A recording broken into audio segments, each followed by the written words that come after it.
90% of the businesses fail within 3 years. Why? Because 90% of the people start with a notion कि हमें खुद का boss बनना है, किसी की सुननी नहीं है। भैया अगर किसी की सुननी नहीं है ना तो तुम तो बिजनेस में आओ ही मत, क्योंकि धंधा बनता ही है लोगों की सुनने से। तभी तुम्हारा बिजनेस चलना चालू होता है। दौड़ने के लिए तो पूरा लौटना पड़ता है।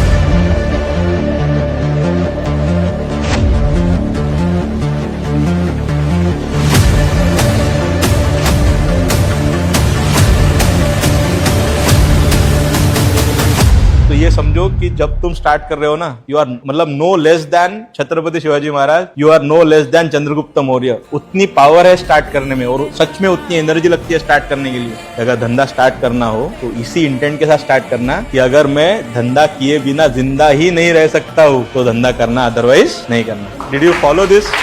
आप 4 साल से बिजनेस कर रहे हो लेकिन आपको धंधे का हिसाब नहीं मालूम पड़ रहा है कि पिछले महीने कितना आया था, पिछले साल पैसा कितना आया था, कितना आया है, कितना उधारी है। ये अगर सारी चीजें अगर आपको समझ में नहीं आ रही है तो आप किस चीज का धंधा कर रहे हो? कोई भी धंधे में जब तक आपके अकाउंट्स आपका कंट्रोल में नहीं है, जब तक आपको आपका धंधे का कैश फ्लो मालूम नहीं है, तब तक आप कोई भी धंधा सक्सेसफुली कर ही नहीं कर सकते। देखो, धंधा ना सिर्फ 2 चीजों से नहीं चलता। एक तो जो आप प्रोडक्ट बेच रहे हो या फिर सर्विस दे रहे हो ना, उसमें दम नहीं है, मतलब उसकी क्वालिटी अच्छी नहीं है, या फिर आपके धंधे के बारे में आपके बाजू वाले को भी पता नहीं है। पहला तो मैं समझ सकता हूँ कि आपका प्रोडक्ट अच्छा होगा, सर्विस अच्छी होगी, लेकिन आपका धंधा आपके बाजू वाले को भी पता नहीं है, मतलब आप मार्केटिंग ही नहीं कर रहे हो। अरे आप जब तक मार्केटिंग करोगे नहीं तब तक कस्टमर आएगा नहीं, और कस्टमर आएगा नहीं तब तक आपका धंधा बढ़ेगा नहीं। आज मैं आपको एक मार्केटिंग की ऐसी स्ट्रैटेजी बता देता हूँ जिसमें आपका धंधा फ्री में लाखों कस्टमर तक जाएगा। आपको क्या करना है, रोज अपने धंधे का एक वीडियो इंस्टाग्राम पे अपलोड करना है। आपका सारा का सारा कस्टमर इंस्टाग्राम पे है, तो रोज एक वीडियो बनाओ, आपका धंधा क्या है, आप कैसे बेचते हो, आपके प्रोडक्ट से सामने वाले का क्या फायदा हो रहा है, आप कितनी अच्छी सर्विस देते हो, ये सब अच्छे से बना के इंस्टाग्राम पे डालो। और इंस्टाग्राम पे वायरल कैसे करना है ये सीखना है, अपना धंधे को वहां पे कैसे ग्रोथ करना है, कस्टमर को कैसे अट्रैक्ट करना है, ये अगर आपको सीखना है ना। आप आपके धंधे में यही गलती करते हो कि आप धंधे का पैसा पर्सनल काम के लिए यूज कर लेते हो। जब धंधे में पैसे की जरूरत होती है तुम्हारे पास पैसा ही नहीं होता। अरे भाई, धंधे का पैसा पर्सनल पैसा अलग रखो, ताकि धंधे में जब पैसे की जरूरत पड़े तब तुम्हें टेंशन ना हो। नहीं समझे? फिर से सुनो। दुकानदार गल्ले पे बैठ के पैसा गिनता है, ये तो तुमने बराबर देखा, लेकिन वो पैसा किसको किसको देता है ये तुमने देखा क्या?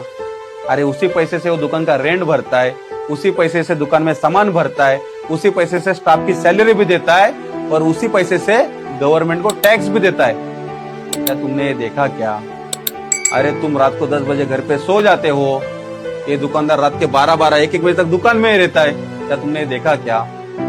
2 बजे घर पे जाता है, फिर खाना खाता है। क्या तुमने ये देखा क्या? फिर सुबह 6 बजे उठ के दुकान में आता है। क्या तुमने देखा क्या? तुमने तो सिर्फ मुंह से बोला। अरे दुकानदार की क्या हालत है ना, वो सिर्फ एक दुकानदार ही जान सकता है। कितने पापड़ बेलने पड़ते हैं ना, वो सिर्फ एक दुकानदार ही समझ सकता है। तो भाई, दुकानदार बनना इतना आसान नहीं है। अगर तुम्हारा कोई भी एक दुकानदार दोस्त रहेगा ना, उससे अकेले में मिलना, पूछ लेना, फिर वो तुम्हें बताएगा दुकान